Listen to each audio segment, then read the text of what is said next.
To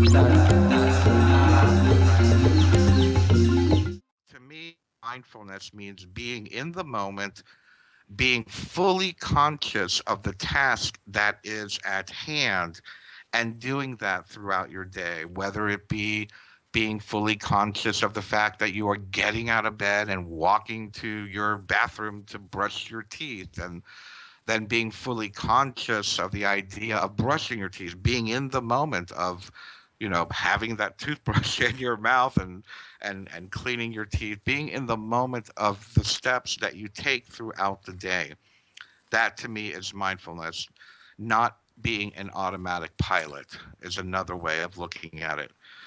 One of the things that we do have as human beings, whether you are an awakened being or not, I go into automatic pilot mode on occasion myself when I'm not being fully aware of what I'm doing. I get distracted. I'm thinking about something else that's happening, but I'm folding the laundry, but I'm thinking about something else. We all do this. It's a very common thing within our human consciousness, and there isn't necessarily wrong with it, because there is nothing wrong with being human, and I want to make that very clear. We are here in a human body. You are human. You are allowed to experience life as a human. To me, what mindfulness, consciousness, the awakening, and everything that I'm talking about here is about evolving that human experience of expanding the ability, the possibility, the infiniteness of our humanity, of our humanness.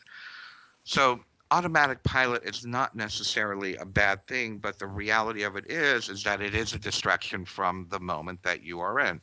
How many of us drive to work and get to work, and the next thing you're at work, and it feels like 5 seconds pass. Well, where have you been? You haven't been on the drive to work. You're worrying about grocery shopping tonight, or picking up the kids in the morning, or whatnot, thinking about what needs to be done, and that's a very common trait, especially in Western culture, of what's next. I have to do this. I have to do this, and not being within the moment.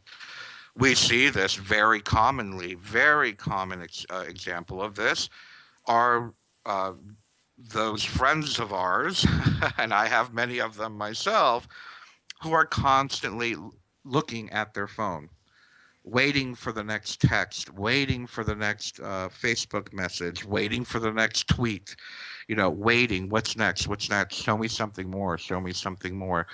Again, it's a part of the human experience. Is it mindfulness? No. Is it going to help us expand our consciousness?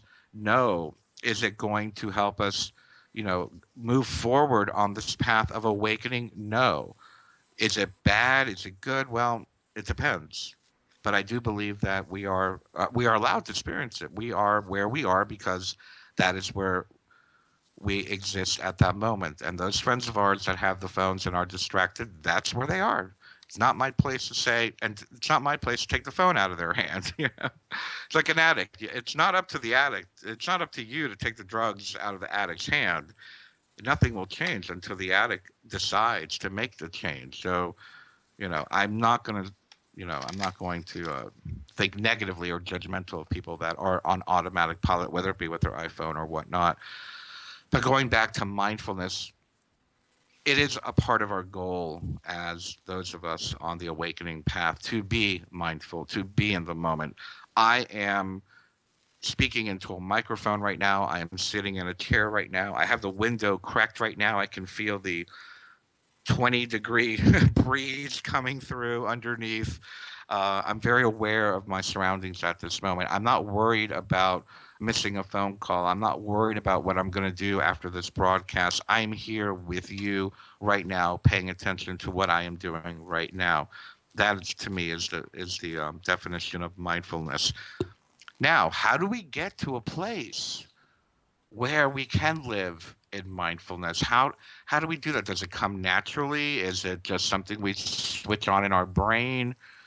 No, it's like everything else. It comes with practice. But the only way that I have known and I have seen within my experience of trying many different methodologies, many different practices, the only way that I see that I have made my mindfulness work that much clearer is through the practice of meditation. And I know everyone's like, "Oh God, are you going to talk about meditation again?" No, no, no, no, no, no. That's not. I'm not going to sit here, and tell you how to go into a cave and become a monk. I'm not going to sit here and tell you how you have to quiet your mind and empty your mind. No, this is not what this talk is about. Meditation comes in many different forms, and one of the things that I feel is lacking in the presentation of learning how to meditate is that many people make it very complicated. It's not that complicated.